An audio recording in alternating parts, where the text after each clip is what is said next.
पर अब बिहार की सियासत गर्मा गई है। तेजस्वी यादव आरजेडी अरकान असेंबली के साथ गोपालगंज मार्च करने वाले थे, ताहम पुलिस ने उन्हें उनके घर के पास ही रोक दिया। तेजस्वी यादव का कहना है कि हमें लॉकडाउन के नाम पर रोका जा रहा है, मगर लॉकडाउन में लोगों का कत्ल किया जा रहा है।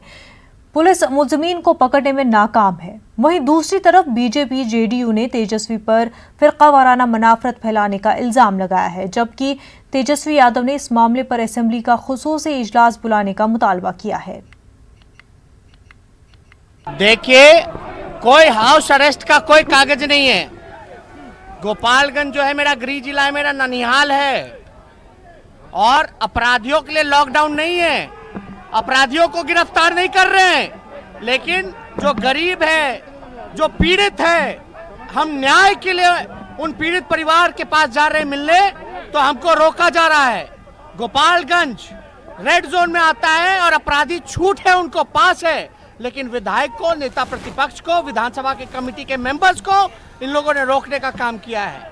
इसलिए ये साफ साबित होता है, अगर हमें गिरफ्तार कर रही है या रोक रही है, तो ये साबित होता है कि ये सरकार में बैठे लोग अपराध की जननी हैं। ये लोग अमरेंद्र पांडे जो अपराधी हैं उनको बचाने का काम कर रहे हैं, और हम लोग न्याय की लड़ाई लड़ रहे हैं, तो हम लोगों पे कार्रवाई की जा रही है। आखिर कौन सा लॉकडाउन, जब अमरेंद्र पांडे के लोग जो है 1000 जुलूस लेकर के निकल सकते हैं, तो क्या दिक्कत, तब उल्लंघन नहीं होता। हम जब पीड़ित परिवारों से मिलने जाते हैं तो उनको दिक्कत होता है। देखिए, लॉकडाउन के उल्लंघन के पहले लॉकडाउन का अनुपालन कराया गया था जान माल की रक्षा के लिए। लॉकडाउन का मतलब ये नहीं था कि जितना कोरोना से मरे लोग, उससे ज्यादा अपराधियों की गोली से मरे। और अपराध की कोई जाति नहीं होता है।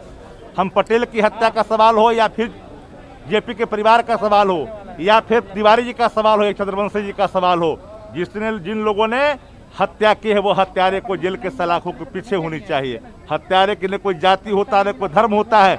सरकार से तो इतना ही मिन्नत थी ना कि जो अपराधी प्रेस कॉन्फ्रेंस कर रहे हैं, जो अपराधी फेसबुक लाइव कर रहे हैं, वो आज पुलिस के पकड़ से क्यों दूर हैं?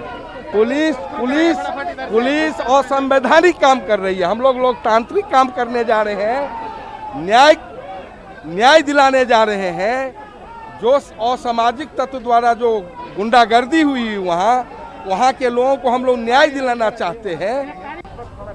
गुंडा का सरकार है, गुंडा लोग कर रहा है सरकार के संरक्षण सरकार दे रही है।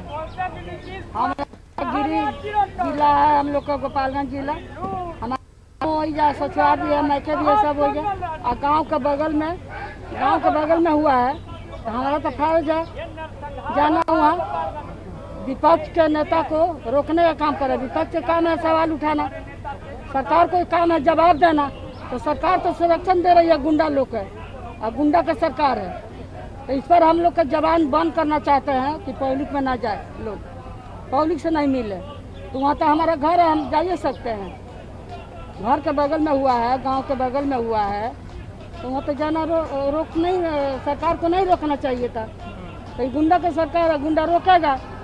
पब्लिक से गुंडा डर रहा है, विपक्ष के नेता से डर रहा है, तो क्या करिएगा, डर रहा है। हम लोग घर से बाहर निकले हैं, तकिए चारों ओर से।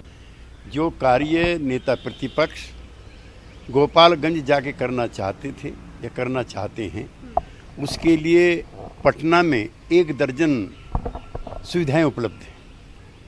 वो फ़ोन कर सकते हैं मुख्यमंत्री को, वो डीजीपी को फ़ोन कर सकते हैं, होम सेक्रेटरी को कर सकते हैं।